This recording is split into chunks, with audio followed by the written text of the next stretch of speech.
Well, welcome to today's extra special episode of Wesley Live. To quote the immortal words of Bob the Tomato, have we got a show for you? We have the all-star, rock star enrollment team of Wesley Seminary with us today. So we're going to go around the horn here. We'll start with Diane. Diane, if you kind of tell everybody that's watching how long you've been at the seminary, what brought you there, and then we'll move around the circle. Sure. Well, hey, everybody. Good to see y'all. My name is Diane Clark. I am in my 11th year in admissions with the seminary. I actually started in September of 2009, right after the first cohort started in the MDiv in August of 2009.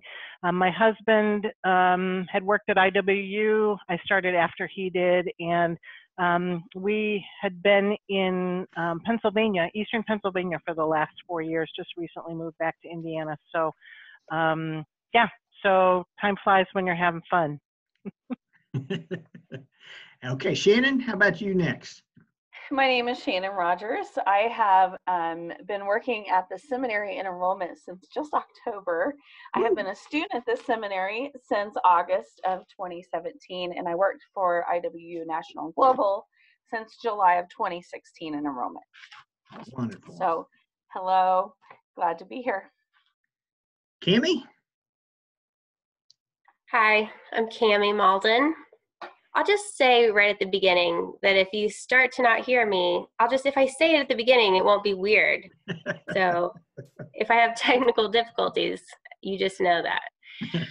I have worked at the seminary in the admissions office for the last 7 years and finished my Master of Arts in Ministry degree there a year and a half ago, or something like that, a little while ago. And yeah, I served in ministry right out of undergrad and had gone through a transition and wanted to be back like doing something in ministry, and also loved Indiana Wesleyan, and it led me to Wesley Seminary. So I've been here ever since, and it's been awesome. Wonderful, wonderful. And Alex, how about you? Yes. Hi, how are you, everyone? Well, my name is Alexandra Carrasquillo. I am the recruitment and student service coordinator for a Spanish program, and I work with Wesley Seminary for 3 years. Soy Alexandra Carrasquillo, trabajo en el Departamento de Reclutamiento y de Servicios Estudiantiles como coordinadora del programa hispano, y llevo 3 años trabajando con Wesley Seminario. Wonderful, wonderful. Thank you. And I thought maybe we'd go around too and ask each of you, what's your favorite thing about Wesley Seminary? Diane, you want to kick us off here? Oh, I thought of 2 things, so I'm going to say 2 things. One has just it's been an amazing privilege to be here from the beginning, because things are so different than they were back in 2009. I mean, just to have watched, people grow and the number of programs expand and the way we do things differently. And I knew when I started that would be the case. So that's one thing. My other thing would just simply be our fantastic faculty. They're just awesome. They rock. Amen. Amen. Shannon, how about you? Well, I wasn't sure if you were asking me what my favorite thing was as an employee or as a student. So I have 2 answers. Yes, great. One, as somebody new to employment at the seminary, I would say that my favorite thing is just being able to meet a diverse group of people in my work, people from Kenya to California, from the Philippines to America, just to be able to see and minister. I feel like this is a ministry role to the kingdom of God in all of its diversity. So I think that's my favorite thing, besides everybody in the office. I love everybody.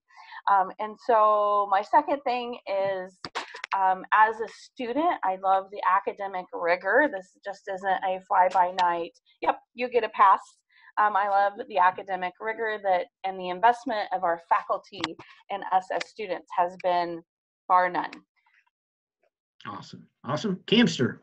It's a great question, Joel. Thank you. Well, the easy answer is I love just talking to our students. And I often feel like I become friends with all of our students. I'm like emotionally invested in all of their lives. And just being able to like minister to them as they are making big decisions, and we walk with them as they're going through challenges in their family or ministry or whatever. And it's just our privilege really to get to pray with them and guide them, you know, in this role, in this kind of pastoral role that we play. So that's my favorite thing. Cool. Cool. Thank you. Well, Alex?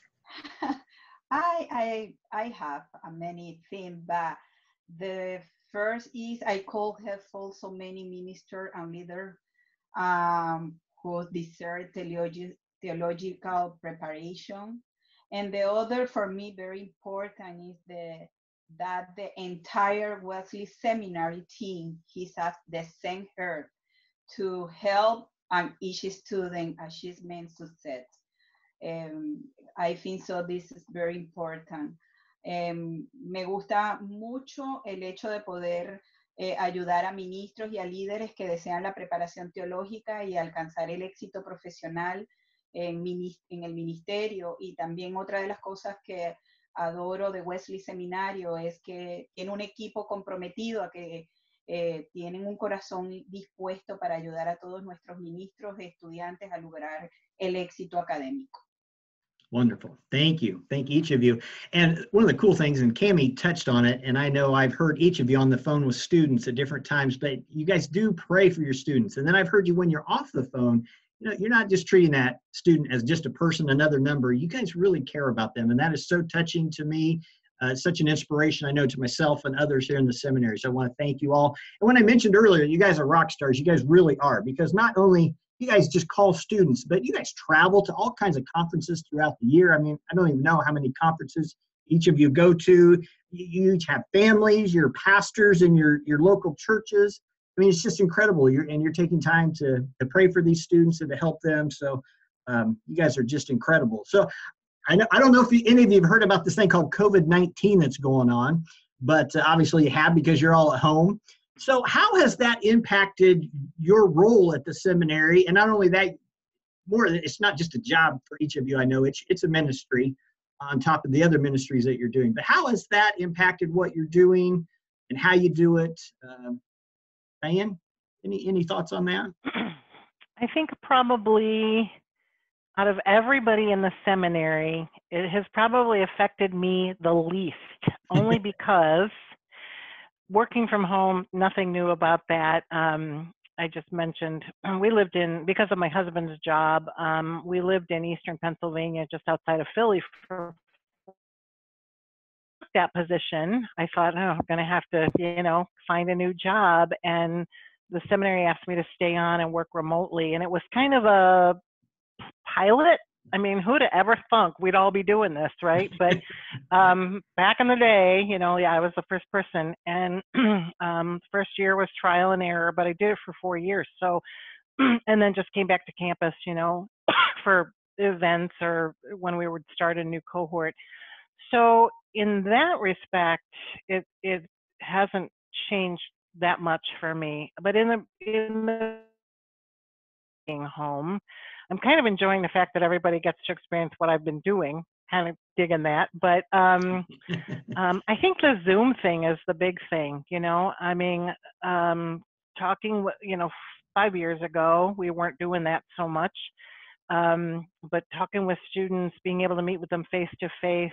So in some respects, it's the same job because we're on the phone a lot, right? But in the respect that there's not much to do and not many places to go. I mean, hopefully things are loosening up.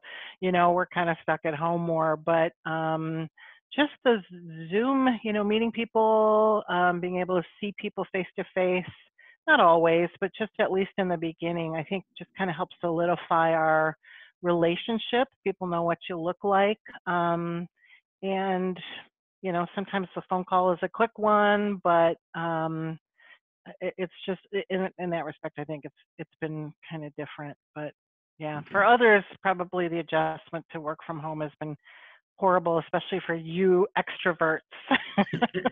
Speaking of extroverts, Shannon, how about you?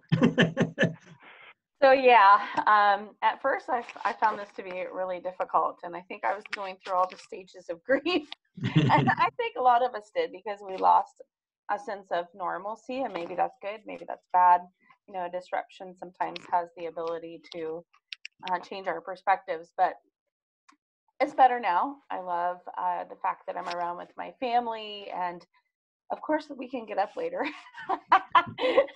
And I'm with Diane. The fact that you know, we can use Zoom a lot more. And in fact, I find that a better way to connect with our students. They know that we're not just some voice coming through a phone, and are we legit people. Being able to work with our students face to face, for me, has made a big difference. So Zoom has changed, and of course working from home is the big difference.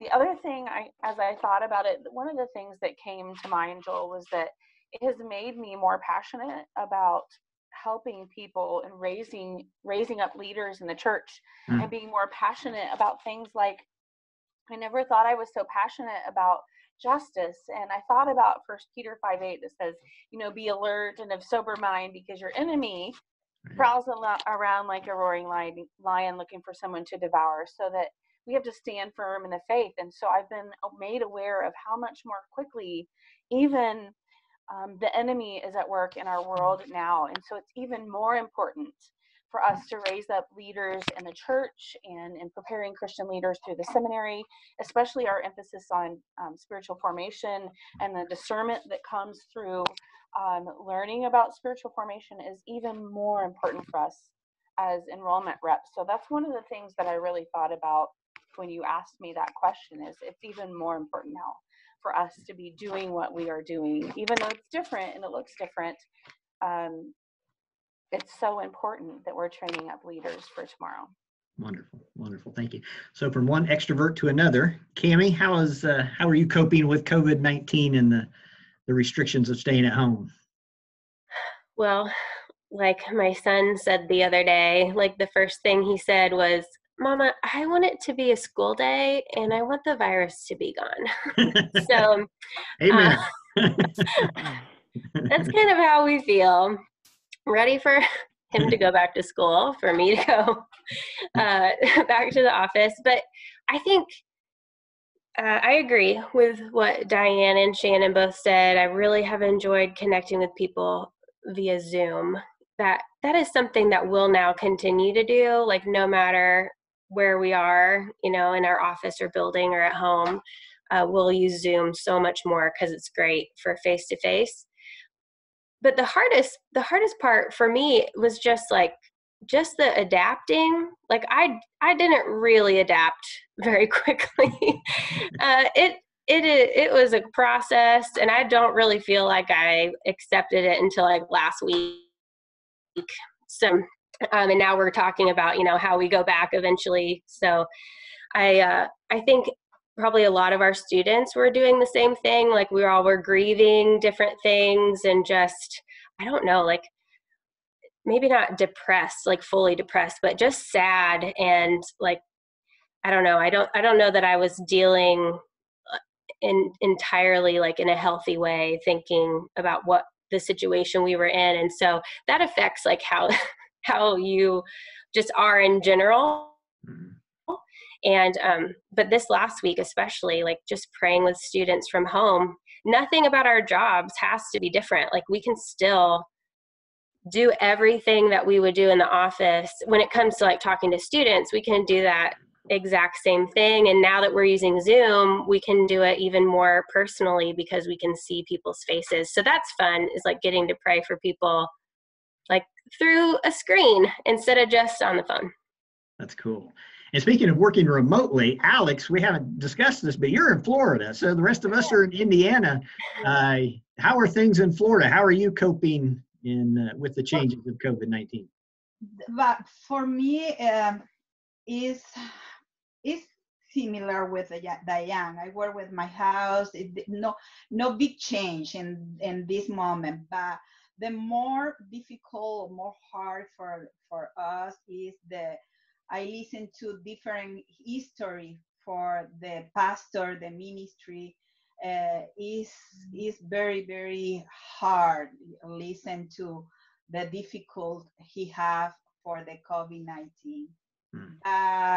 The other is the Latin people love a physical contact with the people. Oh, yeah. The kiss, the hug, and it's very, very hard. No, it's possible touch and the other person, but it's good. God help us, and everything is now good. Para mí lo más difícil ha sido trabajar con los pastores y ministros que están recibiendo el COVID-19 y hemos tenido que estar orando y trabajando con ellos.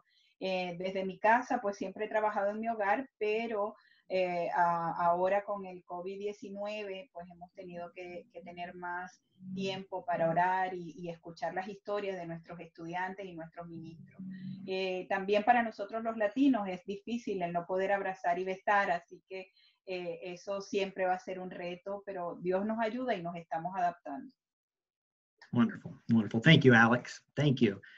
So quickly, I thought while I've got you guys here on Zoom, I would maybe have each one of you talk about a program, one of the programs that you rep, that you're the representative for. So Cammie, would you kick us off and talk about the MA in Ministry? Well, sure. Wonderful. I volunteered for this one because I graduated from the program and it was super fun. Well, you know, for the most part, I don't know that people say writing papers is super fun. Probably some people do. And we want you to be a Wesley Seminary student. So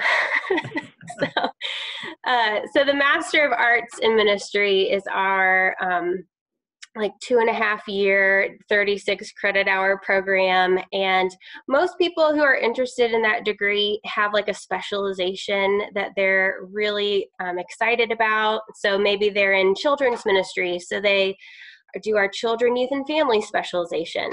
But we're kind of going crazy over here at Wesley Seminary because we have 14 specializations now, which, you know, back in 2013 when I started, and it was like me and Diane, and we had 2 specializations. Really? So it really has gotten exciting because it is cool, like the different specializations that we're offering. And this summer, you know, launching Christian theology and biblical studies and doing more in like church history. So some of the things that people, you know, academically, they've wanted to dig more into that maybe. So we're excited.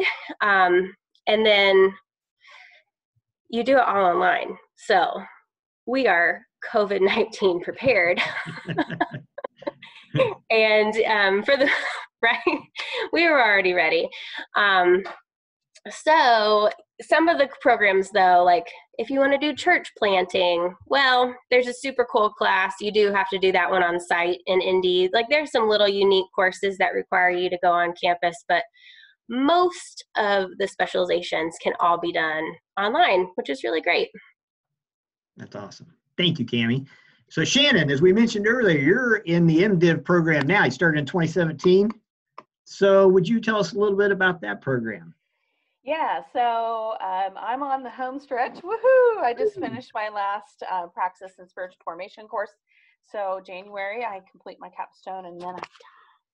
So I'm super excited about that. I actually feel like this way off because I just finished that last Praxis course, which those can be a little bit of a long stretch there. So MDiv, 75 credit hours, 60 of them are core credits in Praxis courses.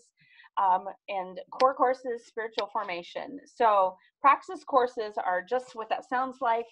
They mean that you're putting into practice what you're learning. So the front end of those courses is practical information and tools that you can use and plug right into your ministry. So I think that's the unique thing about Wesley Seminary, is that you're not just gaining all this head knowledge, but we're about practical ministry, so that what you're learning now is not for 4 years from now when you're done. We give you tools to plug right into your ministry on the front end of those 6 like dyads of praxis courses, things like, you know, preaching and congregational or pastoral care and counseling and those types things about being a missional church. And then the back end of those courses, of course, are the theology behind all of that learning that you're doing. So you do get the theology, but you also get those practical tools. And then you have some core courses that you take. And then one of the favorite things for most of us are about the spiritual formation courses that you take as part of the MDiv program. 6 1-credit-hour spiritual formation courses that invest in you. You learn about you, your spiritual formation, and how that comes out and applies to your ministry. And you look at celebrating and practicing the spiritual disciplines so that you're taking care of your soul while you're in seminary, which is something that we've also applied now to the MA program as well. And then you have 15 credit hours like the Master of Arts, where you can apply those electives randomly. You can choose courses that you're really interested in, or you can choose the specialization, which is what Cammie was talking about. So incredible program. Cool. So Shannon, in the MDiv, would you say you praxis what you preach? Woohoo! Good one, Joel. Yes, you practice what you preach. All right, I'm here all week, folks. All right, Alex, next, how about our Spanish MDiv? MDiv. It's same with the English MDiv. Channel say almost more information, but our Master in Divinity is an opportunity for many ministers who grown in their ministries. It's 100% online. It's what Cammie say, COVID-19 preparing. It's 100% in Spanish. It's a good opportunity in this country, in Latin America and Europe, to take one university, good university with Wesley Seminary is in Spanish program. It's good staff, good curriculum, and I know the education is very an excellence, no, all requirement. Nuestro programa es un programa 100% online, es una maestría en divinidad que está en este momento 100% en español, y estamos manejando un sistema de beca que está ayudando a muchísimos estudiantes en Latinoamérica, Europa y Estados Unidos, y estamos comprometidos con la educación teológica y la excelencia que esta educación requiere. Wonderful. Thank you, Alex. And last but certainly not least, Diane, how about information on our Doctor of Ministry program? Yeah, I do not have one, nor am I in the program. Interestingly, I was just thinking, you know, back in the day when we first started the program, started the seminary, we did not have ATS accreditation. We are accredited by the Association of Theological Schools, and the Master of Divinity was the marker for applying for ATS accreditation. We had to graduate our first MDiv group of students before we could apply. But I know way back in the day, you know, when they first started, you know, these were the outward goals that we were looking to, you know, getting the MDiv, first graduation class, getting our ATS accreditation, and then doing a doctorate of ministry. So the doctorate of ministry is specifically designed for the busy working minister. The whole idea is you're only taking 3 courses a year, and it's only 12 credits each year, which probably feels like nothing after you've done a Master of Divinity. But the idea is, and always has been, that we didn't want to pull people away from the ministry that the Lord had called them to. And so this allows a person, you know, there's a lot of reading, let's face it, it's a terminal degree, but a lot of reading and writing. But the idea is you can do this. You can take 12 credits, 3 classes a year, and get through a doctorate of ministry in 4 years. So the concentrations that we offer in terms of a cohort format is leadership, that was the first one, spiritual formation, and preaching. So we kind of rotate every year one of those three. And just this year, we've also started an independent or individual course of study, which is a little bit of a misnomer because it makes people think they can study whatever they want. But what you're actually doing is it's a hybrid. So you could choose 2 of our 3 concentrations or even do all 3 of them. And based on what you want to do in the individualized course of study, you select your residential courses. So whatever your individualized course of study plan is, that's going to determine what residency courses you do. It's generally the same, 4 years. Basically, it's going to take 4 years. In the first, second, and third year, you're going to take 12 credits each year. And 2 of those courses are residential, but not necessarily residential on our campus. In the fall, you come to our campus. In the spring, depending on what concentration you do, there's all kinds of fun places to go, like England. Take me there.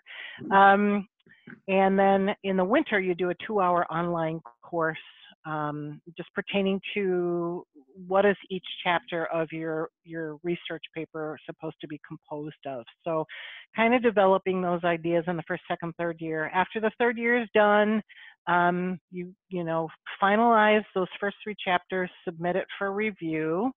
Once that gets approved, then you do your research, and chapters 4 and 5 are basically revealing what your research found and then drawing your conclusions. So it's, in all of our programs, people talk about how close they become to your cohort group. These are people that you're going to study with and pray with and, uplift each other through the tough weeks. And you really get to know, lifelong ministry friends. So the demon's not for everybody, but there are some crazy brainiacs out there who enjoy that kind of stuff. So yeah, that's the doctorate of ministry. Wonderful. Thank you. So real quickly, I'll go around to each one of you. If you had someone that's watching right now, a pastor or lay leader, someone that's thinking about starting at seminary and they're just not sure, maybe just one thing you could tell them to help them make that decision. Cammie, let's start with you. What would you tell that person? I would tell that person just to think long-term about how they want to impact the local church. I know that when we talk about the Doctor of Ministry, we encourage students, like if you don't know why you want to do a Doctor of Ministry or what, the big thing is that you want to put a lot of research and development into and try to, come up with as something that will help the local church, then it's probably not maybe the program for you yet. And so I think anybody going into seminary, it's not a degree where you're climbing a ladder or doing it because you want to make a bunch of money. You didn't go into ministry because you want to make a bunch of money. You went into it because you wanted to impact people's lives and bring people to Jesus. And so just thinking long term, because you can focus a lot of your coursework on what you're passionate about in ministry. So that's it. Wonderful. Alex, how about you? What's one thing you would tell someone as they're considering? I say, this is your time. Do not be afraid. Apply. Call us. We are here to service you. And yes, we can. Yes, we can too. And this is the moment. Este es el momento. Aplica, no tengas miedo. Estamos aquí para servirte. Tú puedes, nosotros podemos. Wonderful, wonderful. Thank you. Shannon, how about you? Considering seminary is not it's something that's an easy consideration. So my thoughts on that are a little more, I guess, practical is a good word for it. Pray. Be realistic about your commitment. Know that oftentimes seminary is a marathon. It's not a sprint. If God is calling you to be obedient, then eventually you're either going to have to run the other way or you're going to have to cave and be obedient. So if God is calling you to obedience, then once you give into that, if you're fighting it, he will prosper you for your diligence and your obedience. And so you have no reason to fear. And so, yes, it's a long haul sometimes, and it's a big commitment. Be realistic about that. But if God has called you to that, then you really don't have much of a choice. Yeah, that's true. That's true. Thank you. Diane? What would you say? Yeah, I would say that too. I would say that the most important thing is, what is your motivation for doing school? Lots of people have different motivations, and the bottom line is, really examine your motives. Is God calling you to this? I'm not saying that people don't get through seminary without a call, but it certainly makes it easier, especially, in a longer program where the road can get tough. You have to remember, why did I start this journey? Is it for me, or is it God calling me to something? And I can't speak for any other seminaries but ours, but all of us to a T would absolutely guarantee that in any of our programs, when you are done, you will look back and you will be amazed at the person that the program has changed you to, just in terms of being a better minister of the gospel. And so not only outwardly learning how to be a better pastor, but inwardly, we really, really do emphasize, as we've already talked about, spiritual formation. So I know Lenny Lucetti would say, we absolutely guarantee you will be closer to the Lord when you're done than when you started. You just can't help it, the way the programs are set up. So the big thing is just understanding your calling and, where are you going? Why are you doing this? Is it just so you can have some letters after your name? Because, like I said, you could still finish the degree, but, stop and smell the roses, enjoy each and every class, and you'll be amazed at how God uses the program. I got to say, just talking to people, and we'd probably all say the same thing. It's so cool when people will say, I can't believe what we're studying right now. This is exactly what my church needed. It's like God's timing is perfect and that kind of thing. So, yeah. So, hey, we would love to talk to you if you're interested in seminary. Wonderful. Well, thank each one of you for your time today, for sharing your heart and your passion. For those of you watching, it's easy to see why these 4 people that I'm with today are so good at what they do, because they believe not only in what they're doing, but in who they're doing it for. And they're serving the Lord, and they want you they want to help you fulfill the calling that God has put on your life. So I can't thank you guys enough. I will put the contact information on the post. So look for the phone number, the email link, or the link to click. And any of these people would love to help you. So before we go, can we do this together? Can we all say together, we are Wesley and you belong here? Do you think we can do it? I've not tried this before, so this could be dangerous. Okay, on the count of 3, I'll count to 3. All right, 1, 2, 3. We are Wesley, and you belong here. Wonderful. Thank you so much for your time. Bye, guys. Bye. Have a great evening.